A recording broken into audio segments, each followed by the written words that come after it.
Come on, Rebecca. We are not stopping gagging until we get there. Marcus shouted from the driver's seat, his knuckles white against the steering wheel. I sat in the back of his pickup truck, sandwiched between his brothers, Nathan and Austin, feeling the familiar knot of anxiety tighten in my stomach. The desert heat was already unbearably 9 o'clock a.m., and we still had horse left on this road trip to Las Vegas thought he never wanted to take in the first place. My name is Rebecca Torres. I am 33 years old and I have been married to Marcus Collins for 3 years. What started as a loving relationship had slowly transformed into something I barely recognized. Marcus worked as a junior accountant at a small firm in Phoenix, Arizona. Willie had put my MBA studies on hold to support our household. His brothers, Nathan and Austin, were frequent visitors to our home, and together, the three of them had developed an increasingly cruel sense of humor that always seemed to target me as Thep incline. Seriously, Rebecca, you have the bladder of a toddler. Austin chimed in, elbowing me roughly in the ribs. Maybe you should wear diapers next time we go somewhere. Nathan burst into laughter from my other side. That would actually be hilarious. Can you imagine? I felt my cheeks burn with humiliation, but I forced myself to stay silent. Experience had taught me that defending myself only made their attacks worse. Marcus caught my eye in the rearview mirror, and for a moment, I hoped I might tell his brothers to back off. Instead, he just smirked and cranked up the radio volume. The truck hit a particularly rough patch of highway. Andy bounced uncomfortably between the twin who seemed to take pleasure in making the journey as miserable as possible for me. Austin accidentally viewed me again, harder this time, while Nathan spread his legs wider, forcing me into an even smaller space. When I tried to adjust my position, they both acted like I was the one being inconsiderate. Look, there's a rest stop coming up, I said, pointing to the sign that read Barstow Rest Area to Miles. Could we please stop? I really need to use the bathroom and I could stretch my legs. Marcus' eyes met mine again in the mirror, and something cold flickered across his face. Fine, he said slowly, a strange smile playing at the corners of his mouth. We will stop at Barstow. You can have all the time you need. Nathan and Austin exchanged a look that made my skin crawl, but I was too relieved at the prospect of getting out of the truck to pay much attention. I had no idea that this innocent request would be the catalyst for the most devastating and ultimately transformative phase a day of my life. The rest stop appeared like a mirage in desert, a small oasis of concrete and shade surrounded by endless stretches of barren land. As Marcus pulled into the parking area, I noticed how isolated the place was. Only 2 other vehicles were parked in the lot, and the nearest town seemed miles away in any direction. The heat shimmered off the asphalt in waves, making the distant mountains look like if they were dancing. Thank you, I said as I climbed out off truck, grateful to escape the suffocating atmosphere inside. My legs were stiff from the cramped conditions, and I took a moment to stretch before heading toward their stream facilities. Take your time, Marcus called after him, that same strange smile still on his face. We are not in any hurry.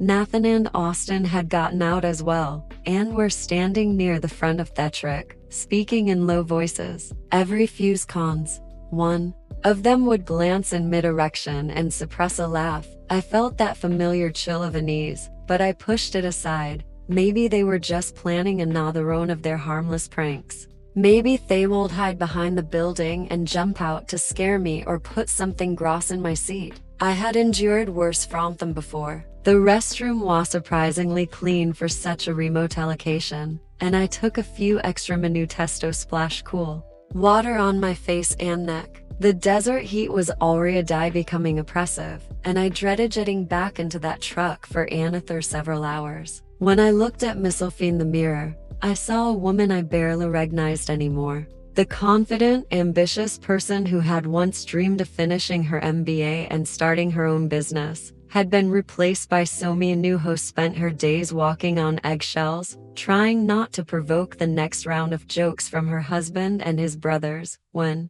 had I become so small? When had I stopped fighting back? I thought a booth woman I used to be. The one who had graduated summa cum laude from Arizona State University with a degree in finance. I had been accepted into the IRMBA program with a partial scholarship, but Marcus had convinced me to defer my enrollment. "We need the income right now," he had said. "You can always go back to school later."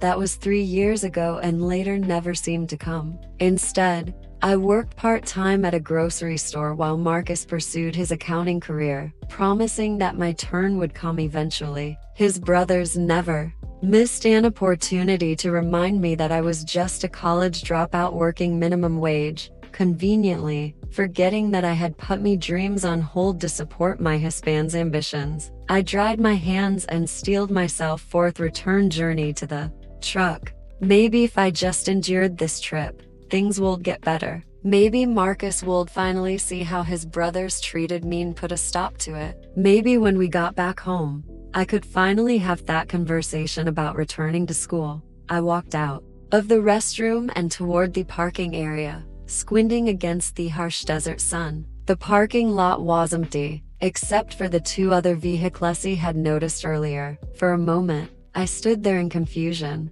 thinking I had somehow gotten turned around. But no, this was definitely where Marcus had parked. I could see the tire tracks in the sandy gravel, the discarded cigarette butt hat Austin had flicked out the window, the small oil stain that marked the exact spot where the truck had been idling. They were gone. My heart began to race as I spun around, scanning the entire rust area for any sign of the familiar blue pickup truck. Maybe they had moved to a different parking spot. Maybe they were just playing a prank and would come driving back any second, laughing at my panic. But as the minutes ticked by and the desert silence pressed in around me, the horrible truth began to sink in. They had left me here 315 miles from home, in the middle of nowhere with nothing but clothes on my back and my small purse. I fumbled for my phone, my hand shaking so badly I could barely unlock the screen. And no signal. Of course, there was no signal. This was exactly the kind of place where cell towers were a luxury that nobody had bothered to install. I ran to the edge of the parking area, hoping to catch a glimpse of tail lights disappearing down the highway, but there was nothing except endless asphalt stretching toward the horizon, heat waves distorting the distant landscape into an abstract painting of beige and brown. The temperature had to be approaching 100 already, and it was not even noon yet. The 2 other vehicles in the lot belonged to truckers who were an hour to be seen, probably asleep in their cabs during the heat of the day. I knocked on the doors anyway, desperate for help, but got no response. The restaurant had a small visitor center, but when I tried the door, it was locked with a sign indicating limited hours of operation. I sank down onto a concrete bank in the shade of the building, trying to process what had just happened. This was not a prank. This wasn't one of their usual jokes that would be forgotten by tomorrow. This was something else entirely. Something cruel and calculated that I never would have believed Marcus capable of just a few hours ago. In my purse, I found my wallet with exactly $23 in cash, a credit card that Marcus controlled, and an empty water bottle that I had drained during the first part of our journey. No phone signal, no transportation, no way to contact anyone for help. The nearest visible sign of civilization was a gas station that looked to be at least several miles away, shimmering in the distance like another mirage. As I sat there in the growing heat, watching the occasional car speed past without slowing down, I realized that my Hispan and his brothers had not just abandoned me in the desert. They had stripped away every illusion I had about me marriage, my worth, and my future, but they had also given me something else, something they never intended. The devastating clarity that comes when you finally see your life for what it really is. The sun climbed higher, and the concrete bank beneath me grew too hot to sit on comfortably. I moved to the small patch of shade provided by an overhang earth restrooms, but even there, the heat was becoming unbearable. My throat was already dry, and I rationed the few drops of water left in my bottle, knowing I might need them later. Every car that passed on the highway became a potential lifeline, but none of them slowed down. To them, I was just another rest stop visitor taking a break from driving.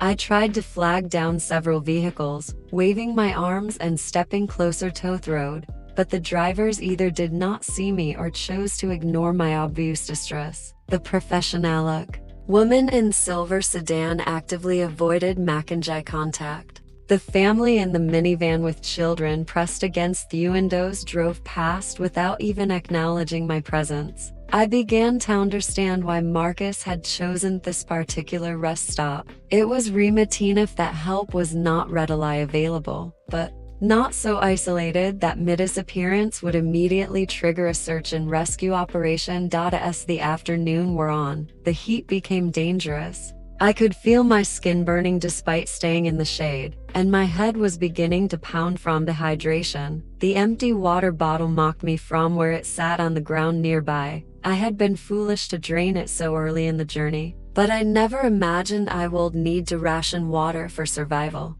That was when I heard the sound of a diesel engine slowing down, followed by the hiss of air brakes. A large semi truck with Texas plates was pulling into the rest area, and I felt a surge of hope mixed with fear. I had heard enough horror stories about women accepting rides from strangers, but my situation was becoming desperate enough that I was willing to take the risk. The driver who climbed down from the cab was not what I had expected. He was probably in his late 50s with graying hair and kind eyes behind wire-rimmed glasses. His denim shirt was lean and pressed, and he moved with the careful deliberation of someone who spent most of his time alone on the road. "You okay, miss?" he asked. His voice was carrying a gentle Texas drawl.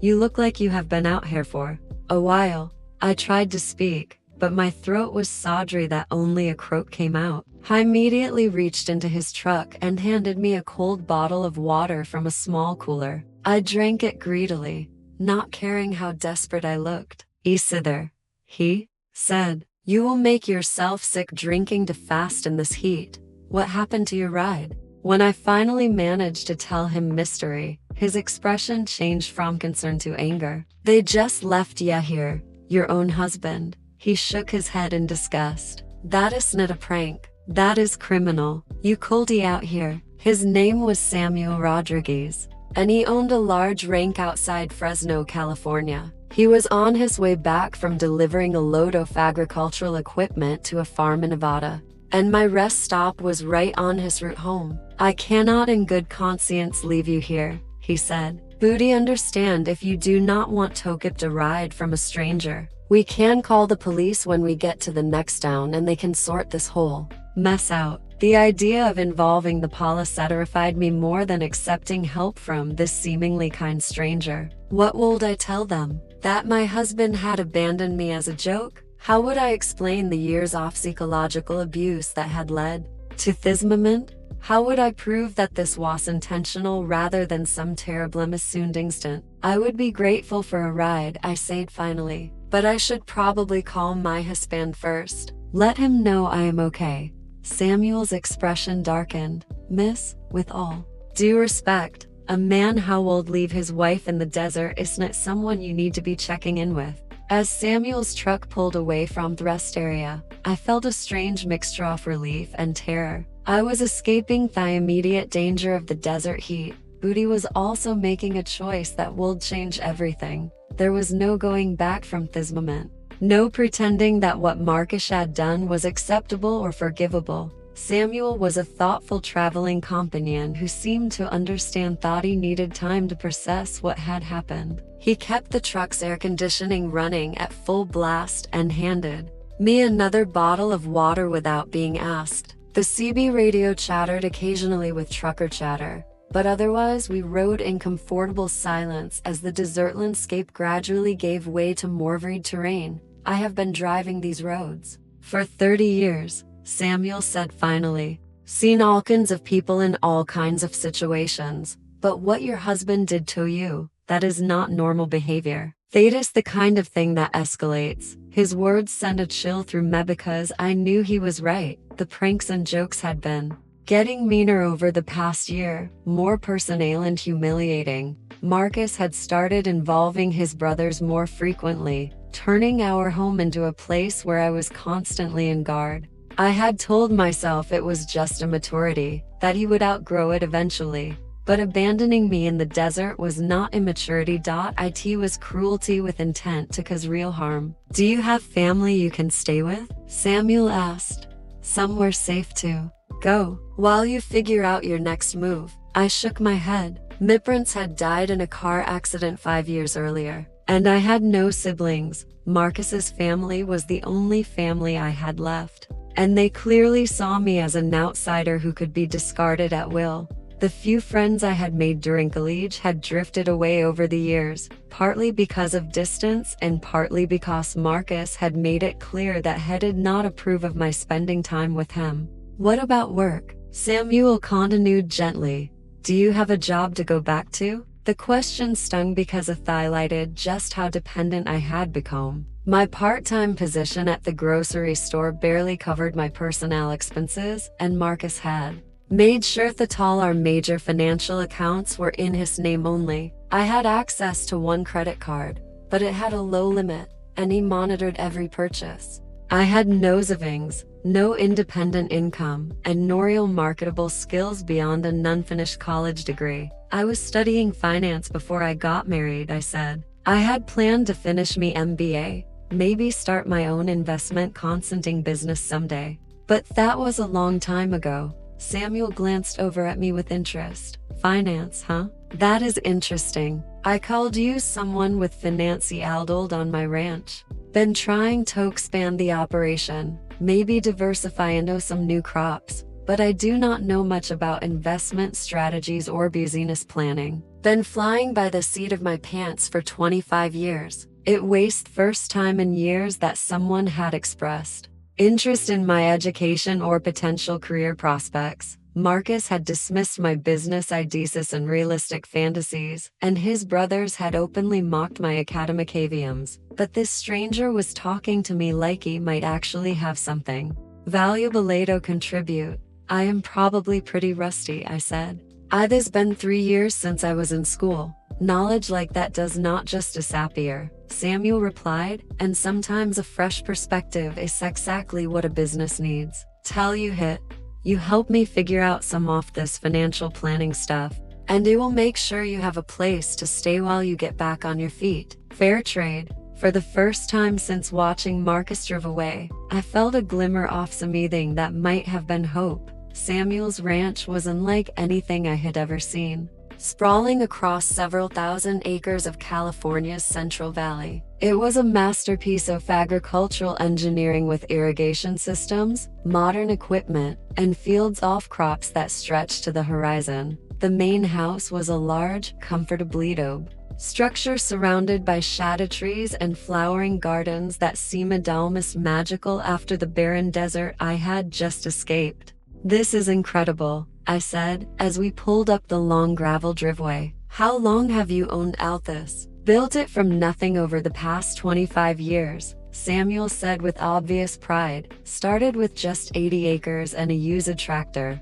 but I'm not getting any younger, and I want to make sure that place can support itself for the long term. That is where you come in, if you are willing. He showed me to a small guest house in the main residence, complete with its own kitchen, bathroom, and living area. It was modest but spotless, and after the events of the day, it felt like the most luxurious accommodation I could imagine. There was a phone on the kitchen counter, and Samuel gestured toward it. If you want to call your husband, let him know you are safe. That is your business, he said, but think carefully about what you want to say. Men like that, they have a way of talking women into giving them second chances they do not deserve. After Samuel left me alone, I stared at the phone for a long time. Part of me wanted to call Marcus immediately to scream at him about what he had done and demand an explanation, but a larger part of me was afraid of what I might hear. Would he laugh about it? Would he claim it was just a joke that went too far? Would he somehow manage to make it my fault for not being able to take a joke? Instead, I called my part-time supervisor at the grocery store and told her I would not be coming in anymore. It was the first time in years that I had made a unilateral decision about my employment, without consulting Marcus first. The act of kidding felt both terrifying and liberating.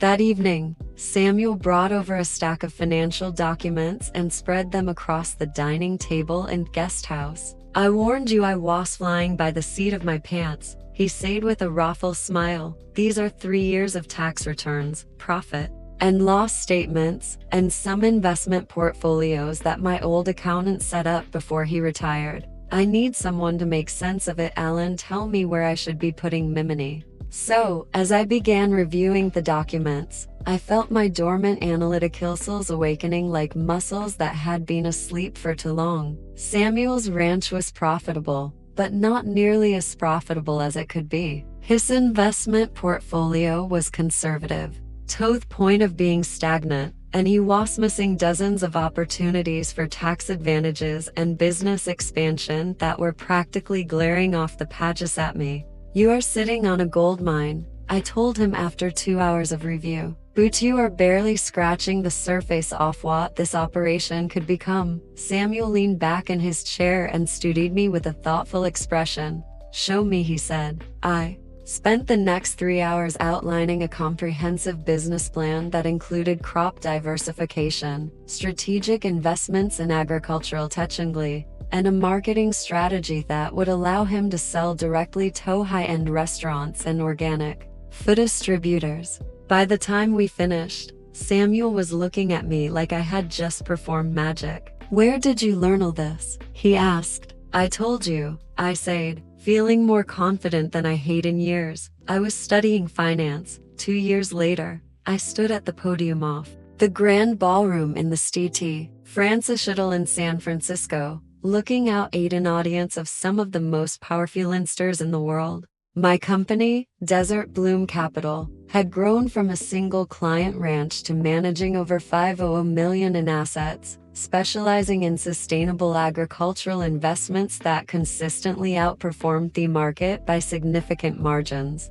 "Ladies and gentlemen," I said into the microphone, my voice steady and confident, "sustainable agriculture is not just the future of farming. It is the future of smart investing." The audience listened intently as I outlined the portfolio strategies that had made my clients wealthy while supporting environmentally responsible farming practices.